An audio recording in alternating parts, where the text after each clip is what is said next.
Hi, I'm Phil, this is Michaela, and this is Corey, and we are Extreme Hike Safety Guides. We'd like to share some information with you to help you have an enjoyable, successful event. We're going to go over some guidelines, and hiking should be fun and enjoyable for all. We'll discuss items such as the route, preparation, hiking in groups, emergency procedures, or what you should do if you get lost or caught in bad weather. All hikers and guides should be given a map prior to starting the hike. It is important, no matter how long or short the hike is, to consult the map prior to hitting the trail. It is also important to bring the map with you. All hikers and guides must check in and out of each aid station. Never hike alone. Please remember, it is your responsibility to be aware of your surroundings. Don't count on your buddy to do this for you. Lastly, look both ways before crossing the road. You may be assigned a smaller group to hike with, or you may find yourself hiking with a smaller group throughout the day. You'll want to make sure you can identify your fellow hikers, especially because it'll be harder to keep track of each other in the morning when it's dark. You'll also want to talk about any medical conditions or other concerns you might have. Headlamps will be needed, especially in the early morning and evening hours. Make sure you're aware of how your headlamp works, that the batteries are tested, and that you have extra batteries on hand. Also, one cell phone should be turned to airplane mode to ensure battery life doesn't get used up. This phone should be used only in an emergency. Moving in and everything, so. Ow! Ooh, you okay?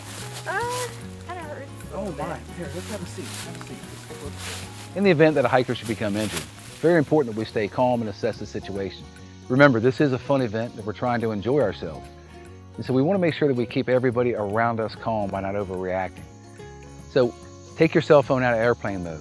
Try to reach the closest hike guide.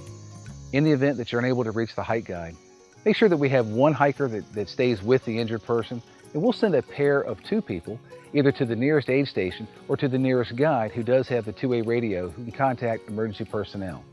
Should you need to contact the hiker's emergency contact information, that information will be located either on a lanyard or a wristband. All that information is also available at the nearest aid station. So it's very important to take care of your feet during the event. Many of you will have never spent this much time actually on your feet as you will during the extreme hike. If you notice a hot spot, stop and assess the situation immediately. Speak to a guide, see if they can give you some pointers. Moleskin is a great help for future blisters. Use Band-Aids. And most importantly, when you get to the aid station, make them aware that you're having issues with your feet so they can help assess the situation and get it attended to. We all know water is important. When you're hiking, you're going to need it. In the few days leading up to the hike, you should begin hydrating. On the day of the hike, make sure you bring a minimum of 2 to 3 liters of water per person. Take time to drink water every hour. If a hiker begins experiencing dehydration, move them to a cool place and begin the process of slowly rehydrating them. If you think you're lost, remain calm. Take a look at your map, and if you need to, return to the last trail sign or trail marker to better orient yourself. You can try calling out to another hiker, and if necessary, call a hike guide on your cell phone.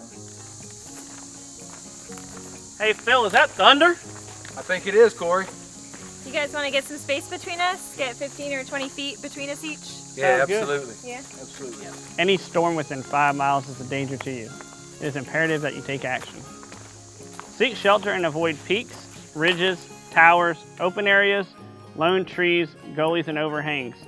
In the case you cannot find shelter, spread individuals in your group apart by 15 to 20 feet to avoid being struck by lightning. Make sure to stay in voice contact with others. Lastly, stay low and insulate yourself from the ground until the storm is 3 miles away or more. It's important to pack out any trash that you might use throughout your hike, including food waste and toilet paper. If you need a trash bag or a Ziploc, you can find one at one of your aid stations.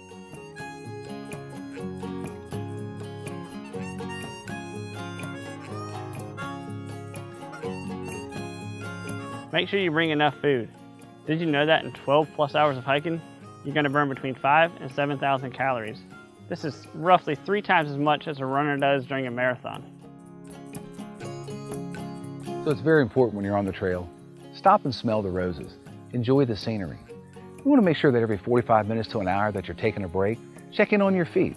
Make sure they're not lonely. We also want to make sure that you're hydrated, so drink when you're not thirsty. Check in with your other hikers, see how they're doing. And don't be afraid to switch up who's hiking with who, or maybe who's out front or who's in the back. From your Extreme Hike Guides, good luck and have fun.